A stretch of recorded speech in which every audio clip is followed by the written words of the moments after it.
Welcome to नौकरी plus academy. आज हम एसएससी एमटीएस 2024 का प्रैक्टिस सेट 7 करने वाले हैं। देखिए, हम अपने प्रैक्टिस सेट में प्रीवियस ईयर पेपर को डिस्कस करते हैं। आज हमारा 4 अगस्त की फर्स्ट शिफ्ट का पेपर है। देखिए, प्रीवियस ईयर पेपर करने के आपके दो फायदे होते हैं। पहला, आपको यह पता लगेगा कि एमटीएस के एग्जाम में कैसे प्रश्न पूछे जा सकते हैं और आप अपनी तैयारी को किस तरह से सुधार सकते हैं।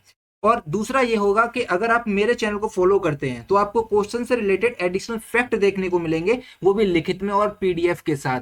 इस वजह से मैं कहता हूं आप मेरे चैनल को लाइक शेयर सब्सक्राइब जरूर कर लें, और क्योंकि ये आपके लिए बहुत ज़्यादा यूजफुल क्लास होने वाली है। ये वाली क्या मैं सारी प्रैक्टिस सेट कराऊंगा, वो सारे के सारे यूजफुल होने वाले हैं। आइए स्टार्ट करेंगे बिना टाइम वेस्ट किए। क्वेश्चन नंबर फर्स्ट है हमारे पास, राज्य चुनाव आयुक्त की नियुक्ति कौन करता है? तो राज्य चुनाव आयुक्त की नियुक्ति कौन करता है? राज्यपाल करता है, मुख्यमंत्री करता है, अध्यक्ष या फिर महाधिवक्ता? तो इसका सही जवाब हो जाएगा राज्य चुनाव आयुक्त की नियुक्ति राज्यपाल करता है। कौन करता है भैया? राज्यपाल करता है। अब आपको पता होना चाहिए भैया, राज्य चुनाव आयुक्त कराता क्या है भैया? ये चुनाव कराता है। क्या कराता है भैया? चुनाव कराता है। अच्छा, चुनाव किसके कराता है? ये चुनाव स्थानीय स्तर के चुनाव कराता है। स्थानीय स्तर पर कौन? जैसे कि नगर पालिका है, पंचायत चुनाव हो गया, अपने अपने गांव का प्रधान हो गया, तो ये सारे चुनाव कौन कराता है? राज्य चुनाव आयुक्त कराता है। अब आप सोच रहे होंगे भैया कि विधानसभा के चुनाव, लोकसभा के चुनाव ये कौन कराता है? तो ये कराता है भैया भारत का मुख्य निर्वाचन आयोग। कौन कराता है? भारत का मुख्य निर्वाचन आयोग, जिसकी चर्चा हमारे संविधान के आर्टिकल 324 से लेकर 329 तक है। ठीक है, निर्वाचन आयोग की चर्चा है हमारे संविधान में। अब देखिए, इसकी स्थापना जो हुई थी वो 25 जनवरी 1950 को इसकी स्थापना हुई थी। कब हुई थी? 25 जनवरी 1950 को मुख्य निर्वाचन आयोग की स्थापना हुई थी। और ये चुनाव कराते हैं राष्ट्रपति के, उपराष्ट्रपति के, लोकसभा के, राज्यसभा के, विधानसभा, विधान परिषद, ये सारे के सारे चुनाव मुख्य निर्वाचन आयोग कराता है। ठीक है, याद रखेंगे। अब बात हो रही है निर्वाचन आयोग की, तो आपको पता होना चाहिए भैया कि वर्तमान में मुख्य निर्वाचन आयुक्त तो कौन है? तो वर्तमान में मुख्य निर्वाचन आयुक्त राजीव कुमार हैं। भैया कौन है? राजीव कुमार हैं। अच्छा अच्छा, पहले कौन थे? तो पहले थे और हाँ, मुख्य निर्वाचन आयुक्त की नियुक्ति कौन करता है? राष्ट्रपति के द्वारा मुख्य निर्वाचन आयुक्त की नियुक्ति की जाती है। और पहले निर्वाचन आयुक्त कौन थे? तो पहले मुख्य निर्वाचन आयुक्त सुकुमार सेन थे। क्वेश्चन आया हुआ एग्जाम में, आपको याद रखना है। ठीक है, तो भारत के पहले मुख्य निर्वाचन आयुक्त कौन थे? सुकुमार सेन थे। अब बात आती है निर्वाचन आयोग की। देखिए, निर्वाचन आयोग में कितने सदस्य होते हैं? 3 सदस्य होते हैं। एक मुख्य निर्वाचन आयुक्त होता है और 2 अन्य सदस्य होते हैं। ठीक है। अच्छा, जब हम बात कर ही रहे हैं निर्वाचन की, चुनाव की, तो आपको पता होना चाहिए कि भैया मताधिकार की आयु कितनी होती है?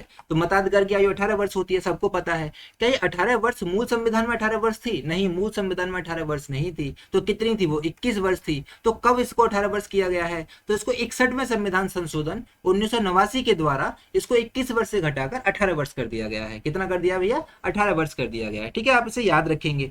आगे चलते हैं नेक्स्ट क्वेश्चन की तरफ। नेक्स्ट क्वेश्चन है हमारे पास, भारत में राष्ट्रीय जलमार्ग 2 यानी कि राष्ट्रीय जलमार्ग 2 NW2 किस नदी पर विकसित किया गया है? तो कृष्णा, गंगा, ब्रह्मपुत्र, नर्मदा। तो किस नदी पर बना हुआ है NW2? तो ये बना हुआ है ब्रह्मपुत्र नदी पर। किस पर भैया? ब्रह्मपुत्र नदी पर। अब देखिए, कृष्णा और नर्मदा पर तो कोई भी राष्ट्रीय जलमार्ग नहीं बना हुआ। अब बात हो रही है राष्ट्रीय जलमार्ग की, तो आपको पता होना चाहिए भैया भारत में कितने राष्ट्रीय जलमार्ग हैं? तो भारत में 111 राष्ट्रीय जलमार्ग हैं। कितने हैं? 111 हैं। अच्छा, जिसमें से ये वाला जो राष्ट्रीय जलमार्ग ब्रह्मपुत्र नदी पर बना हुआ है NW2, कौन सा भैया? NW2 ब्रह्मपुत्र नदी पर बना हुआ है। ये कितने किलोमीटर का लंबा है? ये 891 किलोमीटर लंबा है। ये सदिया से लेकर डुबरी तक जाता है। कहां से कहां तक जाता है? सदिया से लेकर डुबरी तक जाता है। और एक है गंगा जलमार्ग। ठीक है, गंगा का राष्ट्रीय जलमार्ग। तो गंगा राष्ट्रीय जलमार्ग का नाम है NW1। क्या भैया? NW1। ये सबसे बड़ा राष्ट्रीय जलमार्ग है। गंगा जलमार्ग जो सबसे बड़ा है, ये हल्दिया से लेकर इलाहाबाद तक जाता है। इसकी लंबाई कितनी है? 1095 किलोमीटर है इसकी लंबाई। कितनी है भैया? 1095 किलोमीटर है। और भारत का सबसे छोटा जलमार्ग कौन सा है? तो भारत का सबसे छोटा जलमार्ग है NW69। कौन सा भैया? NW69। अच्छा, ये किस नदी का है? ये है तमिलनाडु की एक नदी है, मणिमुथारू नदी। उस नदी पर बना हुआ, ये मात्र 5 किलोमीटर लंबा है। याद रखेंगे आप इसे। ठीक है, सारी नॉलेज आपके लिए होनी चाहिए, सारी चीजें। आज नेक्स्ट क्वेश्चन की तरफ चलते हैं। नेक्स्ट क्वेश्चन है हमारे पास, कालिदास सम्मान किस राज्य की सरकार के द्वारा प्रतिवर्ष प्रदान किया जाने वाला एक प्रतिष्ठित कला पुरस्कार है? तो कालिदास सम्मान किस राज्य सरकार के द्वारा दिया जाता है? देखिए, कर्नाटक की सरकार के द्वारा, मध्य प्रदेश के द्वारा, राजस्थान के द्वारा या केरल के द्वारा? देखिए, कालिदास सम्मान जो है वो मध्य प्रदेश की राज्य सरकार के द्वारा दिया जाता है। ठीक है, किसके द्वारा? मध्य प्रदेश की सरकार के द्वारा। अब आपको पता होना चाहिए, बात हो रही है कालिदास सम्मान की, तो इस कालिदास सम्मान की स्थापना कब हुई थी? देखिए इसकी स्थापना हुई थी 1980 में। 1980 से इस पुरस्कार को देना स्टार्ट किया गया था। ये पुरस्कार किस क्षेत्रों में दिया जाता है? ये पुरस्कार दिया जाता है शास्त्रीय संगीत, शास्त्रीय नृत्य और रंगमंच के क्षेत्र में उत्कृष्ट योगदान के लिए कालिदास सम्मान दिया जाता है। अब आपको पता होना चाहिए कालिदास थे कौन। देखिए कालिदास का नाम आप सबने सुना होगा, तो कालिदास थे कौन? तो कवि कालिदास थे, महान कवि और नाटककार थे कालिदास। कौन थे भैया? महान कवि थे और नाटककार थे कालिदास। अच्छा ये किस वंश के समकालीन थे? तो ये गुप्त वंश के समकालीन थे। गुप्त वंश के शासक थे चंद्रगुप्त द्वितीय। जो चंद्रगुप्त द्वितीय, जिसको चंद्रगुप्त विक्रमादित्य के नाम से भी जाना जाता है, ये उनके समकालीन थे। अच्छा इनकी रचना कौन कौन सी थी जो कि एग्जाम में पूछी जाती हैं? कौन सी भैया? मेघदूत, अभिज्ञान शाकुंतलम और कुमार संभवम, ये कालिदास की रचना थी। ठीक, कौन कौन सी? मेघदूत, अभिज्ञान शाकुंतलम और कुमार संभवम। ठीक है, याद रखेंगे। अब चलते हैं नेक्स्ट क्वेश्चन की तरफ। नेक्स्ट क्वेश्चन है हमारे पास, निम्नलिखित में से कौन सी झील खारे पानी की झील है? तो ऑप्शन है वुलर झील, चिल्का झील, सुपीरियर या फिर टिटिकाका झील। तो इनमें से कौन सी खारे पानी की झील है? देखिए वुलर झील ये तो मीठे पानी की झील है, आपको पता होगा। सुपीरियर झील भी मीठे पानी की झील है और टिटिकाका भी मीठे पानी की झील है। तो चिल्का झील है भैया खारे पानी की झील। कौन सी झील है? चिल्का झील। अब झील से संबंधित बातें भी हम देख लेते हैं। चिल्का झील कहाँ पर है? उड़ीसा में स्थित है। कहाँ पर भैया? उड़ीसा में स्थित है, याद रखेंगे। हम झील से रिलेटेड कुछ फैक्ट देखेंगे। देखिए भारत की सबसे लंबी झील कौन सी है? तो भारत की सबसे लंबी झील है वेम्बनाड झील। कौन सी है भैया? वेम्बनाड झील है, पता होना चाहिए। ये सबसे लंबी झील है। और सबसे बड़ी झील कौन सी है? तो भारत की सबसे बड़ी झील की बात करेंगे तो ये चिल्का झील है। ये लेगून की झील है, ये खारे पानी की झील है। ठीक है, तो भारत की सबसे बड़ी झील चिल्का झील है, ये आप इसे याद रखेंगे। अब बात हो रही है विश्व की भारत की सबसे बड़ी मीठे पानी की झील कौन सी है? इस हमने भारत की सबसे बड़ी झील तो देख ली। अब हमें पता होना चाहिए भारत की सबसे बड़ी मीठे पानी की झील कौन सी है? तो भारत की सबसे बड़ी मीठे पानी की झील है वुलर झील, जम्मू कश्मीर में स्थित है। कौन सी है भैया? वुलर झील, जम्मू कश्मीर में स्थित है। ठीक है, अब आगे देखेंगे। आगे विश्व की सबसे बड़ी झील कौन सी है? तो विश्व की सबसे बड़ी झील है कैस्पियन सागर झील। विश्व की सबसे बड़ी झील कैस्पियन सागर झील है। ठीक है, याद रखेंगे। इसके अलावा विश्व की सबसे बड़ी मीठे पानी की झील कौन सी है? तो विश्व की सबसे बड़ी मीठे पानी की झील है सुपीरियर झील, जो कि यूएसए व कनाडा की सीमा पर स्थित है। कहाँ पर है? यूएसए व कनाडा की सीमा पर स्थित है विश्व की सबसे बड़ी मीठे पानी की झील, याद रखेंगे। आगे चलते हैं। भारत की सबसे गहरी झील कौन सी है? भारत की सबसे गहरी झील का नाम मानसबल झील, जो कि जम्मू कश्मीर में है, भारत की सबसे गहरी झील है। ठीक है, अब है विश्व की सबसे गहरी झील कौन सी है? भारत की सबसे गहरी झील तो मानसबल झील होगी, तो विश्व की सबसे गहरी झील कौन सी है? तो बैकाल झील है, जो कि रूस में स्थित है। ठीक है, और सबसे ज्यादा खारे पानी की झील कौन सी है? तो सबसे ज्यादा खारे पानी की झील है सांभर झील, जो कि राजस्थान में स्थित है। और है सबसे बड़ी कृत्रिम झील यानी कि मानव निर्मित झील कौन सी है? गोविंद पंत सागर झील भारत की सबसे बड़ी कृत्रिम झील है, ये उत्तर प्रदेश में स्थित है। अब आगे देखेंगे भारत की सबसे ऊंची झील कौन सी है? भारत की सबसे ऊंची झील है चोलहामू झील, जो कि सिक्किम में स्थित है। तो ये सारी चीजें आपको पता होनी चाहिए। नेक्स्ट क्वेश्चन की तरफ चलते हैं। नेक्स्ट क्वेश्चन है हमारे पास, विंग्स ऑफ फायर किसकी आत्मकथा है? विंग्स ऑफ फायर किसकी आत्मकथा है? रतन टाटा की, एपीजे अब्दुल कलाम की, इंदिरा गांधी की या फिर सुभाष चंद्र बोस की? देखिए विंग्स ऑफ फायर जो है वो एपीजे अब्दुल कलाम की आत्मकथा है। इसका सही जवाब ऑप्शन बी हो जाएगा। ठीक है, याद रखेंगे। देखिए एक रतन टाटा की जीवनी है, उस जीवनी का नाम क्या है? उस जीवनी का शीर्षक है Ratan and Tata the authorised biography. ये किसके द्वारा लिखित है? ये डॉक्टर थॉमस मैथ्यू के द्वारा लिखित है। किसके द्वारा लिखित है भैया? डॉक्टर थॉमस मैथ्यू के द्वारा लिखित है, आप इसे याद रखेंगे। अच्छा इंदिरा गांधी ने क्या लिखा है? इंदिरा गांधी की पुस्तक का नाम है Indira Gandhi on people's and problems. क्या है? Indira Gandhi on people's and problems, आप इसे याद रखेंगे, क्वेश्चन एग्जाम में आता है। ठीक है, इसके अलावा सुभाष चंद्र बोस की देख लेते हैं। तो सुभाष चंद्र बोस की पुस्तक का नाम है द इंडियन स्ट्रगल। क्या है भैया? द इंडियन स्ट्रगल, याद रखेंगे, सारी चीजें इंपॉर्टेंट है। नेक्स्ट क्वेश्चन की तरफ चलते हैं। नेक्स्ट क्वेश्चन है हमारे पास, अरब सागर में मुंबई उच्च क्षेत्र किसके खनन के लिए जाना जाता है? तो अरब सागर में मुंबई हाई रीजन है या मुंबई उच्च क्षेत्र है, वो किसके खनन के लिए जाना जाता है? हीरा के लिए, तांबा के लिए, खनिज तेल के लिए या फिर यूरेनियम के लिए? देखिए मुंबई हाई जो है वो खनिज तेल के लिए जाना जाता है। किसके लिए जाना जाता है? खनिज तेल के खनन के लिए जाना जाता है, आपको पता होना चाहिए ये चीजें। ठीक है, अच्छा जी, अब हम देखते हैं मुंबई हाई है कहाँ पर। देखिए मुंबई हाई जो है मुंबई से लगभग 176 किलोमीटर की दूरी पर मुंबई हाई की खोज हुई थी 1973 में। और ये यहाँ से अपने हमारे देश का सबसे अधिक तेल का उत्पादन होता है। कहाँ से? मुंबई हाई से। हमारे देश का सबसे अधिक उत्पादन मुंबई हाई से होता है, आपको याद रखना है। अब बात आती है कि ये भारत में सबसे पहले कुएं का खनन कहाँ पर हुआ था? तो वो हुआ था भैया कहाँ पर? डिगबोई में। कहाँ पर? डिगबोई में। देखिए डिगबोई एक असम का शहर है और असम का शहर का नाम है डिगबोई, और ये एशिया में पहली बार तेल के कुएं का खनन हुआ था डिगबोई में। 1901 में एशिया की पहली रिफाइनरी भी यहीं शुरू की गई थी।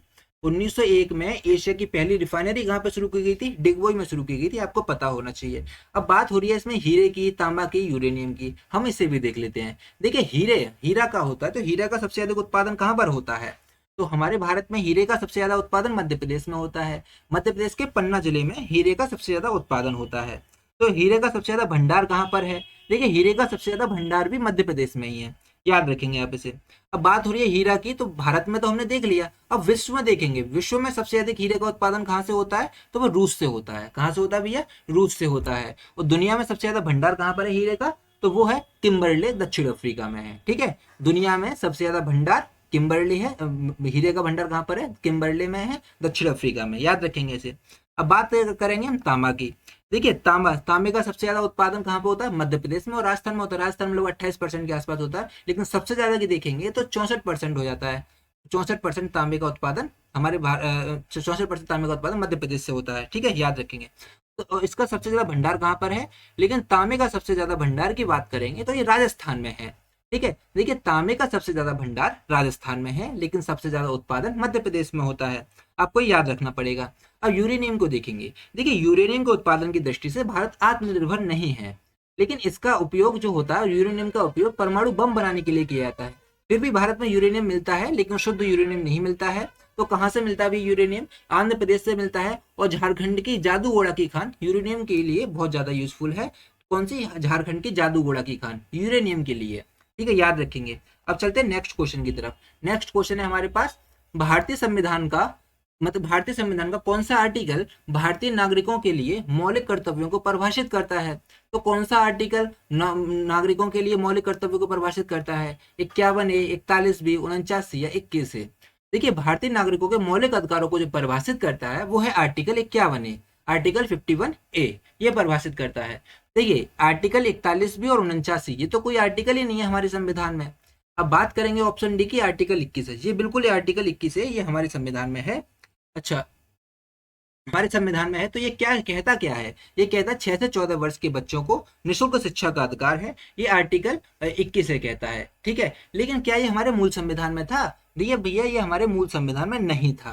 तो इसे कब जोड़ा गया है? इसे 86वें संविधान संशोधन 2002 के द्वारा जोड़ा गया है, आर्टिकल 21 को। ठीक है, याद रखेंगे। अब बात करेंगे मौलिक कर्तव्य की। देखिए मौलिक कर्तव्यों को कहाँ से लिया गया है? मौलिक कर्तव्यों को रूस के संविधान से लिया गया है, आपको पता होना चाहिए। मौलिक कर्तव्यों को रखा कहाँ पर गया है? इसको रखा गया हमारे संविधान के भाग 4 के का अनुच्छेद 51A में हमने मौलिक कर्तव्यों की व्याख्या की है। ठीक है, जैसे कि यही तो पूछा था इसने किस आर्टिकल में, तो ये आर्टिकल 51A में है मौलिक कर्तव्य, आपको पता होना चाहिए।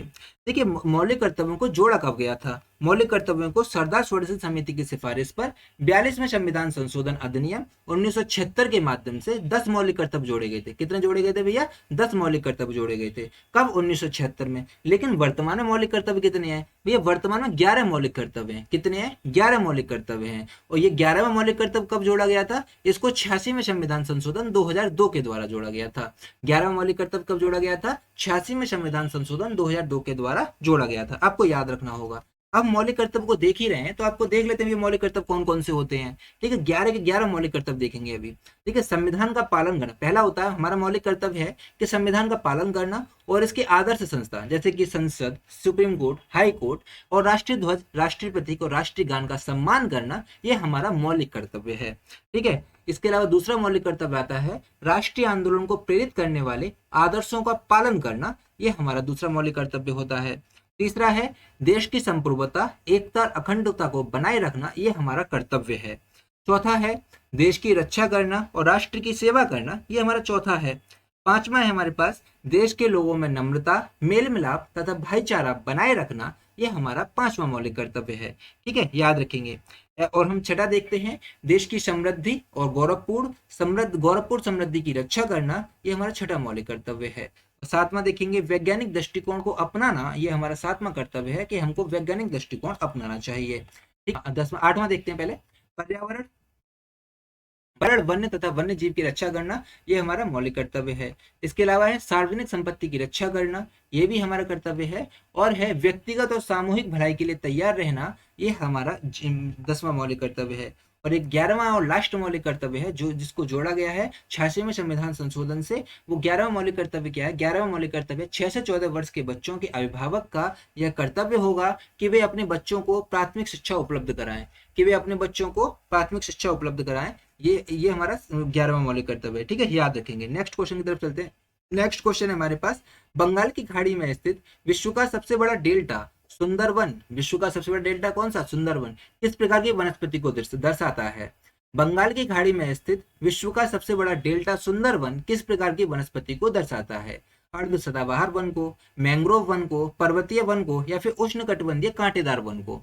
देखिए, विश्व का सबसे बड़ा डेल्टा सुंदरवन मैंग्रोव वन की वनस्पति को दर्शाता है। यहाँ पे मैंग्रोव वन की अधिकता पाई जाती है, ठीक है, याद रखेंगे। अब चलते हैं नेक्स्ट क्वेश्चन की तरफ। नेक्स्ट क्वेश्चन है हमारे पास, बाल विवाह निषेध अधिनियम। बाल विवाह निषेध अधिनियम निम्नलिखित में से किस वर्ष पारित किया गया था? 1950 में, 49 में, या फिर 1929 में, या फिर 1939 में? तो किस वर्ष में ये पारित किया गया था इसे? तो बाल विवाह निषेध अधिनियम को 1929 में पारित किया गया था। किस वर्ष पारित किया गया था? 1929 में पारित किया गया था, ठीक है, आप इसे याद रखेंगे। देखिए, बाल विवाह निषेध अधिनियम है ना, इसको शारदा अधिनियम के नाम से भी जानते हैं। तो इसको पारित किया किसने था? 1929 में तो पारित किया गया था। इसे किसने किया था? लॉर्ड इरविन ने किया था। किसने किया था? लॉर्ड इरविन ने किया था 1929 ईस्वी में।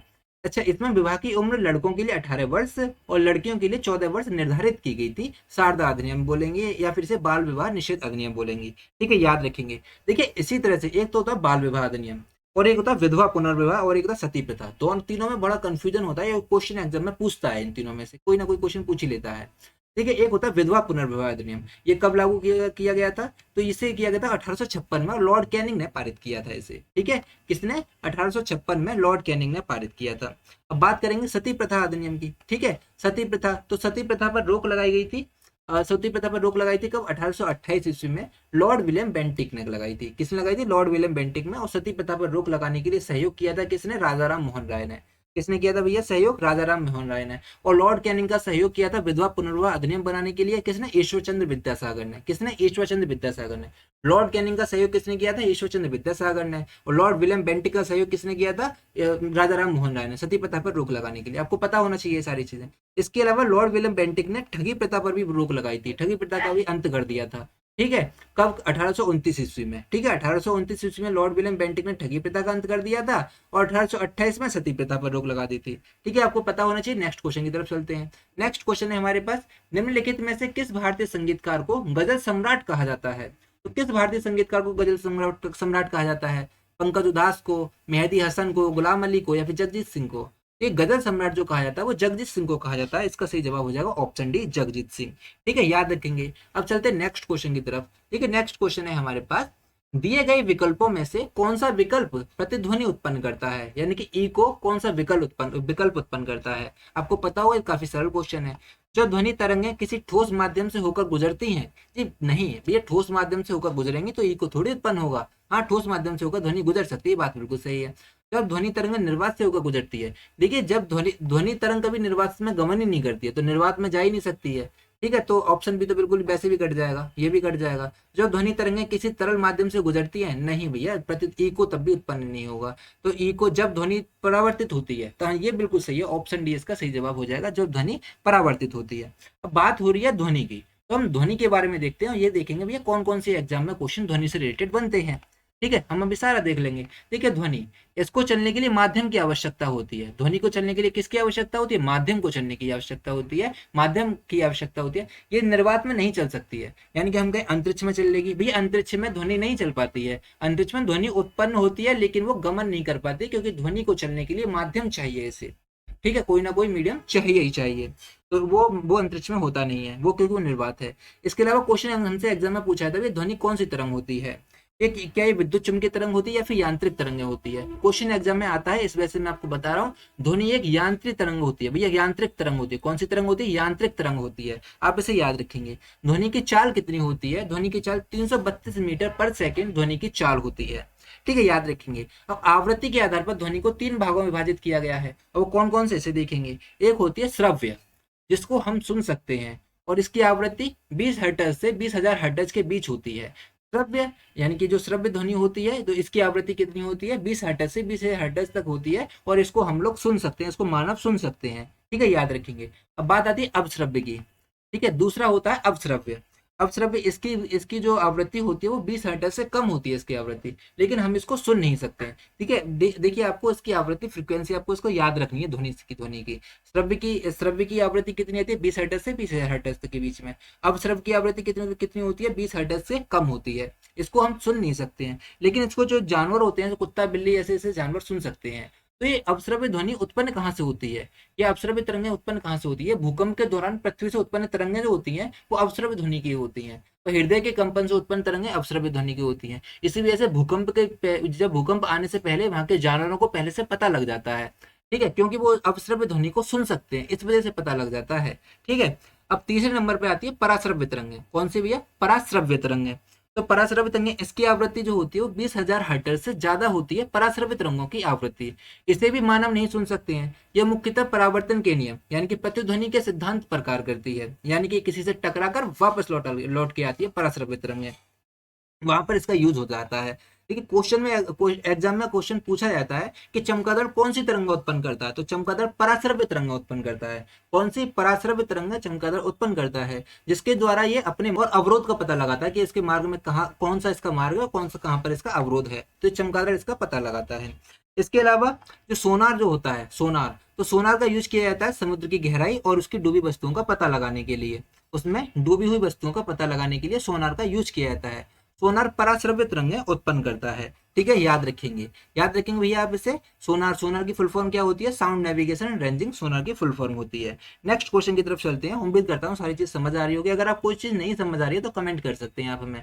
ठीक है, देखिए नेक्स्ट क्वेश्चन है हमारे पास। पूर्वी भारत में फैले कई आदिवासी समुदायों में साल के पेड़ का बहुत महत्व है। तो उदाहरण के लिए किस त्योहार, मतलब कौन सा त्योहार झारखंड में पेड़ के सम्मान में मनाया जाता है? तो कौन सा त्योहार झारखंड में पेड़ के सम्मान में मनाया जाता है? सोहराय, सरहुल, कर्मा या टूसू? देखिए ये जो मनाया जाता है पेड़ के सम्मान में, सरहुल त्योहार मनाया जाता है। ऑप्शन बी इसका सही जवाब हो जाएगा। अब बात करेंगे कर्मा। देखिए कर्मा बिहार का त्योहार है। और बात करेंगे टूसू की, तो ये टूसू पर्व जो है ये मकर संक्रांति को ही झारखंड के लोग टूसू पर्व बोलते हैं। हम लोग क्या मनाते हैं? मकर संक्रांति मनाते हैं, और झारखंड के लोग टूसू मनाते हैं। ठीक है, याद रखेंगे। आइए चलते हैं नेक्स्ट क्वेश्चन की तरफ। नेक्स्ट क्वेश्चन है हमारे पास, भारत की जनगणना 2011 के अनुसार उन राज्य और केंद्र शासित प्रदेशों की सही जोड़ी की पहचान कीजिए जिन्होंने उच्चतम साक्षरता दर दर्ज की है। यानी कि इसमें से कौन सा राज्य और केंद्र शासित प्रदेश है जिसकी उच्चतम साक्षरता दर है? ऑप्शन ए देखिए, ऑप्शन ए है Kerala Lakshadweep, option B Kerala Chandigarh, option C Goa Puducherry, या फिर ऑप्शन डी मिजोरम लक्षद्वीप। ठीक है, इसका सही जवाब हो जाएगा केरल और लक्षद्वीप। केरल की और लक्षद्वीप की साक्षरता दर सबसे ज्यादा है। लक्षद्वीप की सबसे ज्यादा साक्षरता दर है केंद्र शासित प्रदेशों में, और केरल की सबसे ज्यादा साक्षरता दर है राज्य में। ठीक है, याद रखेंगे। अब हम थोड़ा सा जनगणना से रिलेटेड मुख्य फैक्ट देखेंगे जो कि एग्जाम में बहुत पूछे जा रहे हैं, और जनगणना से रिलेटेड एग्जाम में पूछा ही जाता है। ठीक है, देख लेते हैं। देखिए 2011 की जो जनगणना हुई है वो 1872 के बाद 15वीं जनगणना है। कौन सी जनगणना? 15वीं जनगणना है। क्वेश्चन एग्जाम में आता है, आपको याद रखना है। और स्वतंत्रता के बाद ये 7वीं जनगणना है। ठीक है, स्वतंत्रता के बाद पहली जनगणना 1951 में हुई थी, 1951 के बाद ये 7वीं जनगणना है, और 2011 के बाद ये 15वीं जनगणना है। सॉरी 1872 के बाद ये 15वीं जनगणना है। ठीक है, अब भारत में जनगणना की शुरुआत कब से हुई थी? 1872 में लॉर्ड मेयो ने भारत की जनगणना की शुरुआत करवाई थी। और पूरी तरह से जनगणना जो यानी कि औपचारिक जनगणना जो करवाई थी वो लॉर्ड रिपन ने करवाई थी 1881 ईस्वी में। देखिए औपचारिक जनगणना लॉर्ड रिपन ने 1881 में करवाई थी, और पहली जनगणना जो करवाई थी लॉर्ड मेयो ने 1872 में करवाई थी, लेकिन वो अनौपचारिक जनगणना थी। ठीक है, याद रखेंगे। प्रथम स्वतंत्र जनगणना जो हुई थी वो 1951 में प्रथम स्वतंत्र जनगणना हुई थी। और प्रथम आर्थिक जनगणना की बात करेंगे तो 1977 में प्रथम आर्थिक जनगणना हुई थी। ठीक है, याद रखेंगे। अब बात करेंगे, देखिए भारत में भारतीय जनगणना का जनक किसे कहा जाता है? हेनरी वाल्टर को कहा जाता है। किसको कहा जाता है? हेनरी वाल्टर को कहा जाता है। क्यों कहा था? क्योंकि इसने डेक में अपनी पहली ज्ञात जनगणना करवाई थी 1830 में। ठीक है, आगे चलते हैं। देखिए विश्व में सबसे पहले जनगणना कराने का श्रेय किसको जाता है? विश्व में सबसे पहले किसने जनगणना करवाई थी? वो स्वीडन ने करवाई थी 1749 में। किसने करवाई थी? स्वीडन ने करवाई थी। ठीक है, अब जनगणना से रिलेटेड देखिए, जनगणना से रिलेटेड बात जो है वो हमारे संविधान के आर्टिकल 246 में है, और इसको आर्टिकल 246 के तहत इसको संघ सूची का विषय बनाया गया है। किसका बनाया गया है? संघ सूची का विषय इसको बनाया गया है, याद रखेंगे। और एक क्वेश्चन और एग्जाम में बहुत पूछा जाता है कि 2011 की जनगणना आयुक्त कौन थे? तो 2011 की जनगणना के आयुक्त सीएम चंद्रमौली थे। आपको ये याद रखना है, कौन थे भैया? सीएम चंद्रमौली थे। हम कुछ और देखेंगे 2011 की जनगणना के मुख्य तथ्य देखते हैं। देखिए 2011 के अनुसार से भारत की आबादी 121 करोड़ है, जो कि विश्व की जनसंख्या का 17.5% है। ठीक है, और 2001 से लेकर 11 के दौरान जनसंख्या वृद्धि दर 17.64% है। और ग्रामीण जनसंख्या देखेंगे तो 2011 के अनुसार ग्रामीण जनसंख्या 68.8% है ग्रामीण जनसंख्या। और नगरीय जनसंख्या की बात करते हैं तो नगरीय जनसंख्या है 31.2%। ठीक है, याद रखेंगे। सबसे अधिक जनसंख्या वाला राज्य देखेंगे तो वो उत्तर प्रदेश है, 20 करोड़ आबादी है। सबसे अधिक जनसंख्या वाला राज्य कौन सा है? उत्तर प्रदेश है। सबसे कम जनसंख्या वाला राज्य को देखेंगे तो वो सिक्किम है, 6 लाख आबादी है। सबसे कम जनसंख्या वाला राज्य सिक्किम है, याद रखेंगे। सबसे ज्यादा ग्रोथ रेट की बात करेंगे तो मेघालय है सबसे ज्यादा ग्रोथ रेट। सबसे ज्यादा ग्रोथ रेट कहाँ पर हुआ? मेघालय में हुआ है, 27.9%। मेघालय में सबसे ज्यादा ग्रोथ रेट हुआ है। सबसे अधिक लिंगानुपात की देखेंगे तो वो केरल में सबसे अधिक लिंगानुपात है। कहाँ पर? केरल में है। तो सबसे कम लिंगानुपात हरियाणा में है। सबसे कम लिंगानुपात कहाँ पे है? हरियाणा में है। ठीक है, याद रखेंगे। सबसे अधिक साक्षरता दर कहाँ पे है भैया? सबसे अधिक साक्षरता दर जो है वो केरल की सबसे अधिक साक्षरता दर है। कितनी है? 94% है। और सबसे कम साक्षरता दर की बात करेंगे तो बिहार की सबसे कम साक्षरता दर है 61.8% है। ठीक है, याद रखेंगे। अच्छा, भारत की साक्षरता दर कितनी है? तो पूरे भारत की साक्षरता दर की बात करते हैं तो पूरे भारत की साक्षरता दर 74.04% है। ठीक है, याद रखेंगे। पूरे भारत की साक्षरता दर कितनी है? 74.04% है। क्वेश्चन एग्जाम में आया हुआ है, आप इसे याद रखेंगे। भारत में महिला साक्षरता दर को देखते हैं तो महिला साक्षरता दर जो है वो 65.46% है। भारत में महिला साक्षरता दर। ठीक है, याद रखेंगे। इसके अलावा भारत में पुरुष साक्षरता दर कितनी है? तो वो है 82.14% है भारत में पुरुष साक्षरता दर। ठीक है, याद रखेंगे। आगे देखते हैं सबसे कम साक्षरता वाला जिला कौन सा है? तो सबसे कम साक्षरता दर वाला जिला है अलीराजपुर, मध्य प्रदेश का है सबसे कम साक्षरता दर वाला जिला। देखते हैं सबसे अधिक साक्षरता वाला जिला कौन सा है? तो सबसे अधिक साक्षरता वाला जिला है एर्नाकुलम, केरल का है। ठीक है, याद रखेंगे। और सब सर्वाधिक जनसंख्या वाला जिला कौन सा है? तो सर्वाधिक जनसंख्या वाला जिला है थाने, जो कि मुंबई में है, जिसकी आबादी लगभग 1.1 करोड़ है। केवल एक जिला की आबादी है। और सबसे कम जनसंख्या वाला जिला है दिबांग। सबसे कम जनसंख्या वाला जिला कौन सा है? दिबांग है, अरुणाचल प्रदेश का है सबसे कम जनसंख्या वाला जिला। भारत की जनसंख्या का घनत्व कितना है? पूरे भारत की जनसंख्या का घनत्व है 382 प्रति वर्ग किलोमीटर। पूरे भारत की जनसंख्या का घनत्व है। अच्छा, तो सबसे अधिक घनत्व वाला राज्य कौन सा है? तो सबसे अधिक घनत्व वाला राज्य है बिहार, जिसका घनत्व कितना है? 11 से 2 प्रति वर्ग किलोमीटर है। सबसे अधिक घनत्व वाला राज्य है। ठीक है, और सबसे कम घनत्व वाला राज्य कौन सा है? सबसे कम घनत्व वाला राज्य है अरुणाचल प्रदेश, जिसके घनत्व कितना है? 17 प्रति वर्ग किलोमीटर है। सबसे कम घनत्व वाला राज्य अरुणाचल प्रदेश है। आपको याद रखना पड़ेगा। इसके अलावा 2001 से लेकर 2011 तक भारत की वार्षिक जनसंख्या वृद्धि दर कितनी रही है? भारत की वार्षिक जनसंख्या वृद्धि दर 1.64% रही है। कितनी रही है? 1.64% रही है। याद रखेंगे आप इसे। इसके अलावा भारत की अशोधित मृत्यु दर कितनी है? 7.1% है। अशोधित मृत्यु दर से मतलब होता है कि एक साल के अंदर 1000 लोगों पर मरने वाले लोगों की संख्या कितनी है? तो 7.1% है। इसके अलावा एक भारत की अशोधित जन्म दर भी यही होती है कि 1000 लोगों पर जन्म लेने वालों की संख्या है तो वो बनती है 21.8%। कितनी? 21.8%। हम नेक्स्ट क्वेश्चन को देखते हैं। नेक्स्ट क्वेश्चन है हमारे पास, उम्मीद करता हूँ सब समझ में आया होगा। आपको इसका पीडीएफ मिल जाएगा। ठीक है, नेक्स्ट क्वेश्चन है हमारे पास। 8 अप्रैल 1929 को निम्नलिखित में से किन दो क्रांतिकारियों ने केंद्रीय विधानसभा में बम फेंका था? तो ये किसने केंद्रीय विधानसभा में बम फेंका था? भगत सिंह ने, सुखदेव ने, भगत सिंह बटुकेश्वर दत्त ने, भगत सिंह रामप्रसाद बिस्मिल ने और भगत सिंह राजगुरु ने। देखिए, जो विधानसभा में जो बम फेंका था वो भगत सिंह और बटुकेश्वर दत्त ने फेंका था। ऑप्शन बी इसका सही जवाब हो जाएगा। देखिए, इसके अलावा भगत सिंह ने एक नौजवान सभा की स्थापना की थी। एग्जाम में आता है। किसकी स्थापना की थी? नौजवान भारत सभा की स्थापना की थी भगत सिंह ने। आपको याद रखना पड़ेगा। ठीक है, ये एग्जाम में पूछा जाता है। अब नेक्स्ट क्वेश्चन चलते हैं। देखिए, नेक्स्ट क्वेश्चन है हमारे पास। Born again on the mountain, a story of losing everything and fighting it back किसकी आत्मकथा का शीर्षक है? ये born again on the mountain, a story of losing everything and finding it back, ये किसकी आत्मकथा का शीर्षक है? ये सानिया मिर्जा, एमसी मैरी कॉम, अरुणिमा सिन्हा या फिर सोनू सूद? तो ये है अरुणिमा सिन्हा की। किसकी है भैया? अरुणिमा सिन्हा की। ठीक है, याद रखेंगे। अच्छा, इसके अलावा हम सानिया मिर्जा, एमसी मैरी कॉम और सोनू सूद की देख लेते हैं। देखिए, सानिया मिर्जा की पुस्तक का नाम है एस एंगेस्ट ऑड्स। क्या भैया? एस एंगेस्ट ऑड्स।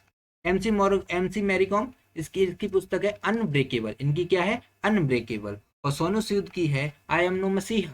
सोनू सूद की आत्मकथा कौन सी है? आई एम नो मसीहा। याद रखेंगे। अब चलते हैं नेक्स्ट क्वेश्चन की तरफ। नेक्स्ट क्वेश्चन है हमारे पास, नेक्स्ट क्वेश्चन क्या है, नेक्स्ट क्वेश्चन है फिल इन द ब्लैंक्स। इसकी दो परंपराएं हैं, एक है संकीर्तन और दूसरा है रास। तो ये किस नृत्य की दो परंपराएं हैं, एक है संकीर्तन दूसरा है रास, मणिपुरी की, ओडिसी की, छऊ की या सत्रिय की। तो ये है मणिपुरी की, इसकी भी है मणिपुरी की, याद रखेंगे। अब चलते हैं नेक्स्ट क्वेश्चन की तरफ। नेक्स्ट क्वेश्चन है हमारे पास, भारत में सूक्ष्म वित्त संस्थान मुख्य रूप से जनसंख्या के किस वर्ग को लक्षित करता है। तो भारत में सूक्ष्म वित्त संस्थान जो है वो किस वर्गों को लक्षित करता है, उच्च आय वाले व्यक्ति को, अप्रवासी भारतीय को, बड़े निगम को, या फिर कम आय वाले व्यक्ति और छोटे व्यवसाय को। बात करी है माइक्रो फाइनेंस इंस्टीट्यूशन की या फिर यानी कि सूक्ष्म वित्त संस्थान की, तो सूक्ष्म वित्त संस्थान जो होता है वो कम आय वाले व्यक्ति और छोटे व्यवसाय को लक्षित करता है। किसको करता है, कम आय वाले व्यक्ति और छोटे व्यवसाय को लक्षित करता है। ये उन लोगों को ऋण प्रदान करता है जिनकी इस पारंपरिक बैंकिंग सेवाओं तक पहुंच नहीं होती, उन लोगों को ऋण प्रदान करने की सुविधा प्रदान करता है ये सूक्ष्म वित्त संस्थान, आपको याद रखना होगा। आइए चलते हैं नेक्स्ट क्वेश्चन की तरफ। नेक्स्ट क्वेश्चन है हमारे पास, चंदावर का युद्ध निम्नलिखित में से किसके बीच हुआ था। तो चंदावर का युद्ध भैया किस किस के बीच हुआ था, जयचंद महमूद गजनवी, जयचंद महमूद गौरी, सॉरी मोहम्मद गौरी, या फिर पृथ्वीराज तृतीय, या फिर महमूद गजनवी, या फिर पृथ्वीराज तृतीय मोहम्मद गौरी। देखिए जो चंदावर का युद्ध जो हुआ था वो किस किस के बीच हुआ था, वो हुआ था जयचंद और मोहम्मद गौरी के बीच में हुआ था, जयचंद और मोहम्मद गौरी के बीच में हुआ। ठीक है, जयचंद और महमूद गजनवी में कोई युद्ध ही नहीं हुआ, और ना ही पृथ्वीराज तृतीय और महमूद गजनवी में कोई युद्ध हुआ। ये महमूद गजनवी आया था आपके 1001 में, और ये पृथ्वीराज तृतीय ये 1191 में इनके युद्ध हुए थे। ठीक है, तो ये इनका तो भाई कोई फेर बन ही नहीं सकता है। ठीक है, अब हम बात करेंगे थोड़ा सा पृथ्वीराज तृतीय मोहम्मद गौरी के बीच में युद्ध हुए थे। देखिए पृथ्वीराज गौरी और सॉरी पृथ्वीराज तृतीय और गौरी के बीच में युद्ध हुआ था, कौन कौन सा युद्ध, एक हुआ था तराइन का युद्ध। तराइन का प्रथम युद्ध हुआ था 1191 में, जिसमें पृथ्वीराज चौहान या फिर पृथ्वीराज तृतीय और मोहम्मद गौरी ने भाग लिया था इसमें, ये दोनों लड़े थे आपस में।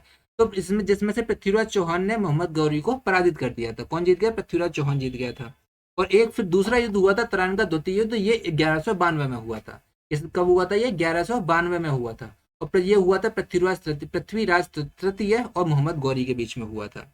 और इसमें मोहम्मद गौरी ने जयचंद के सहयोग से पृथ्वीराज को पराजित कर दिया था। ठीक है, तो पृथ्वीराज तृतीय और मोहम्मद गौरी के बीच जो हुए थे वो हुए थे तराइन के युद्ध, और जयचंद और मोहम्मद गौरी के बीच में जो हुए थे वो हुए थे चंदावर का युद्ध। ठीक है, याद रखेंगे। आइए चलिए देखेंगे नेक्स्ट क्वेश्चन। नेक्स्ट क्वेश्चन है हमारे पास, डॉक्टर भूपेंद्र कुमार हजारिका ने 2019 में कौन से क्षेत्र में भारत रत्न पुरस्कार जीता था। तो किस क्षेत्र में 2019 में भारत रत्न पुरस्कार जीता था, साहित्य, संगीत, खेल, विज्ञान। तो इन्होंने जीता था संगीत के क्षेत्र में। किसके क्षेत्र में, संगीत के क्षेत्र में। ये एक शास्त्रीय संगीतकार थे। ठीक है, याद रखेंगे। अच्छा, बात हो रही है भारत रत्न की, तो 2024 में कुछ लोगों को भारत रत्न दिया गया। जी बिल्कुल दिया गया। कितने लोगों को दिया गया, 5 लोगों को दिया गया। कितने लोगों को, 5 लोगों को। आपको पांचों के पांचों नाम याद रखने पड़ेंगे। भारत रत्न किन किन लोगों को दिया गया इसे देखते हैं। कर्पूरी ठाकुर को दिया गया है, ये बिहार के 11वें मुख्यमंत्री थे। कौन थे भैया, बिहार के 11वें मुख्यमंत्री, आपको याद रखना पड़ेगा ये। ठीक है, अच्छा इसके अलावा MS स्वामीनाथन को दिया गया। MS स्वामीनाथन कौन थे भैया, फादर ऑफ ग्रीन रिवॉल्यूशन, यानी कि हरित क्रांति के जनक माने जाते हैं। किसको माना जाता है, किसको, MS स्वामीनाथन को माना जाता है। तीसरे पर PV नरसिम्हा राव। तो PV नरसिम्हा राव ये नौवें PM है इंडिया के, मतलब हमारे भारत के 9वें प्रधानमंत्री थे PV नरसिम्हा राव। इनको भी भारत रत्न मिला है। इसके अलावा मिला है लाल कृष्ण आडवाणी को। किसको, लाल कृष्ण आडवाणी को। ये को-फाउंडर है बीजेपी, ये को-फाउंडर हैं बीजेपी के, और ये 7वें डिप्टी PM हैं लाल कृष्ण आडवाणी। और मिला है चौधरी चरण सिंह को। ये 5वें PM हैं इंडिया के, यानी कि भारत के 5वें प्रधानमंत्री हैं चौधरी चरण सिंह। इन 5 लोगों को भारत रत्न मिला है। आपको इन 5 के नाम याद रखने पड़ेंगे। ठीक है, जब हम भारत रत्न देख ही रहे हैं तो आपको पता होना चाहिए प्रथम बार भारत रत्न पाने वाले व्यक्ति कौन थे। तो वो थे सर्वपल्ली राधाकृष्णन, CV रमन और C राजगोपालाचारी। कौन थे, सर्वपल्ली राधाकृष्णन, CV रमन और C राजगोपालाचारी। सर्वपल्ली राधाकृष्णन कौन थे, ये द्वितीय भारत के राष्ट्रपति थे, दूसरे भारत के राष्ट्रपति थे। इसके अलावा मरणोपरांत पाने वाले प्रथम व्यक्ति कौन थे, यानी कि मरणोपरांत भारत रत्न पाने वाले प्रथम व्यक्ति लाल बहादुर शास्त्री थे। कौन थे, लाल बहादुर शास्त्री थे, आपको याद रखना होगा। आइए चलते हैं नेक्स्ट क्वेश्चन की तरफ। नेक्स्ट क्वेश्चन है हमारे पास, निम्नलिखित में से कौन सी मुद्रा की विशेषता नहीं है। मुद्रा जो होता है, मनी जो होता है, उसमें से कौन सी इसमें से एक विशेषता नहीं है। क्या नश्वरता नहीं है, क्या विभाज्यता नहीं है, टिकाऊ नहीं है, सुवाह्यता नहीं है, यानी कि पोर्टेबिलिटी नहीं है। तो मुद्रा की इसमें से कौन सी विशेषता नहीं है, तो वो नश्वरता जो है वो मुद्रा की विशेषता नहीं है। नस्वरता मुद्रा की विशेषता नहीं है। अच्छा, विभाज्यता है जी, बिल्कुल है। क्या आप 100 के नोट को 10 भागों में तोड़ नहीं सकते? भैया मुद्रा को विभाजित किया जा सकता है, क्यों नहीं किया जा सकता? बिल्कुल किया जा सकता है, इनकी छोटी छोटी इकाइयों में से तोड़ा जा सकता है। जैसे 100 रुपए के नोट को 10 के नोटों में विभाजित किया जा सकता है। टिकाऊ की बात करेंगे तो ये बिल्कुल टिकाऊ होता है भैया, इसकी कोई एक्सपायरी डेट तो होती नहीं है नोटों की, कोई होती है क्या? बिल्कुल नहीं होती है। इसके अलावा ये बाहर के मौसम को झेल सकता है, इस पर ठंडी गर्मी का कोई असर नहीं पड़ता है। ठीक है, अब आती है सुवाह्यता यानी कि पोर्टेबिलिटी। पोर्टेबिलिटी का मतलब होता है कि आप मुद्रा को एक जगह से दूसरी जगह लेके जा सकते हो, एक एक जगह पर काफी सारी मुद्रा को रख सकते हो। ठीक है, कहीं भी ले जाया जा सकता है और इससे लेन देन भी किया जा सकता है। उसको बोलते हैं पोर्टेबिलिटी यानी कि सुवाह्यता। तो ये सारी की सारी विशेषताएं हैं, केवल एक नस्वरता विशेषता नहीं थी, तो हमने बता दी। ठीक है, तो बस आज के लिए इतना ही है, मिलते हैं नेक्स्ट वीडियो में, तब तक के टेक केयर, बाय बाय। अगर आपको वीडियो अच्छी लगे तो प्लीज़ हमारे चैनल को लाइक शेयर सब्सक्राइब जरूर करिए कीजिएगा। इसके अलावा आपको हमारे टेलीग्राम चैनल को सब्सक्राइब कर लेना, टेलीग्राम चैनल पे आपको इसका PDF मिल जाएगा।